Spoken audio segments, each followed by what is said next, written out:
So, for the methods of accessing data, we focused mainly on sending out three surveys to different populations. Those populations include the current student body at the University of Portland, the graduates of the last decade, which is consistent of grads of the last decade and is held on a list known as the Gold List within the Office of Development. And so it makes it easier for us to access their contact information and their emails and make a sample size out of that list to kind of reach out to those people that are more closely related to the university at this point because of their recent graduation.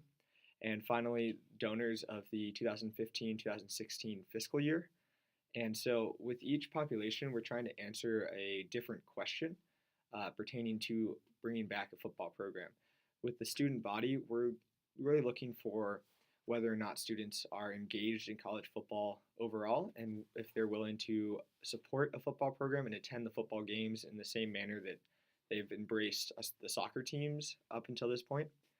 With graduates of the last decade, we're really looking to understand if this will help bring back graduates to the University of Portland, back to the Bluff to attend games, attend rallies, just kind of bring back more of a support system and have them come back to the Bluff. And then if they're willing to start donating more often than they currently are, and if they are willing to donate directly to the program pertaining to football.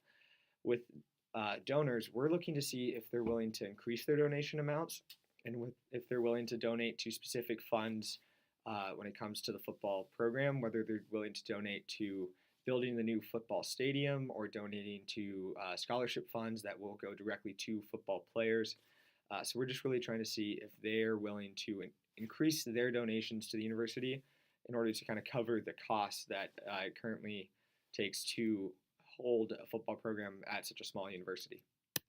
With data collection forms, each population will be receiving a different survey, and these surveys are tailor-made to ask a certain question, and then depending on their response, we'll offer a new question that'll kind of let us understand their willingness to support the football team or their kind of resistance towards a new football program at the university. So when it comes to the surveys, they're overall broken down into three parts, beginning with really figuring out if each respondent is a supporter of the University of Portland sports teams, if they're someone that is constantly looking for results for University of Portland sports, or if they come out to games when the last time they were on the Bluff to watch a soccer game or a basketball game. And then following that, we then ask about their support of bringing back a football program. And depending on that response, if they're willing to support a football program, we then ask in what ways they're willing to support the team, whether it be through attendance if you're a student or an alumni coming back to the Bluff, or a donor to donate more. And then also following that, we're trying to figure out kind of the demographics of each respondent. So we have just kind of the basics: age, male or female, or other, whatever gender they associate with. And then just kind of figuring out if they live in the Portland metropolitan area, what graduation year they are, or what school they graduated from within the university. So just kind of figuring out who is answering these questions towards the end of our surveys. So with our sample plan and size, we plan on surveying a total of 5,000 respondents. Initially, we're going to have 1,000 completed surveys out of the current student body, which consists of 4,250 students. And this allows us to have a confidence interval of 95% and a margin of sample error percentage of 3.10. And then when it comes to the gold list, the grads of the last decade, we have 2,000 completed surveys out of approximately 6,000. This is an approximate number. We couldn't find a true number of gold graduates of the last decade, but we're kind of going off the idea that there's about 6,000 or 600 people who graduate each year, and over 10 years, 6,000 grads. So again, this gives us a confidence interval of 95%, but our margin of sample error is now decreased down to 2.19%.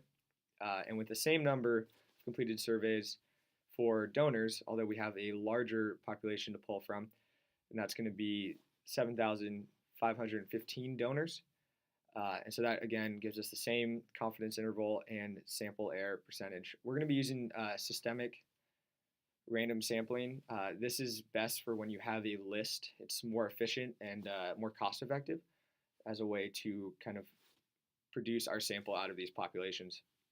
In total, these 5,000 surveys are going to cost the provost office 50 grand. We don't believe this is a extreme number. It, in our mind, makes sense to kind of make sure that we're making the best, most informed decision if we're going to be entering into a multi-million-dollar industry of holding a football program on the University of Portland campus, that we shouldn't be trying to cut corners and save costs when it comes to something like completing surveys to really understand if this is what the University of Portland community as a whole wants.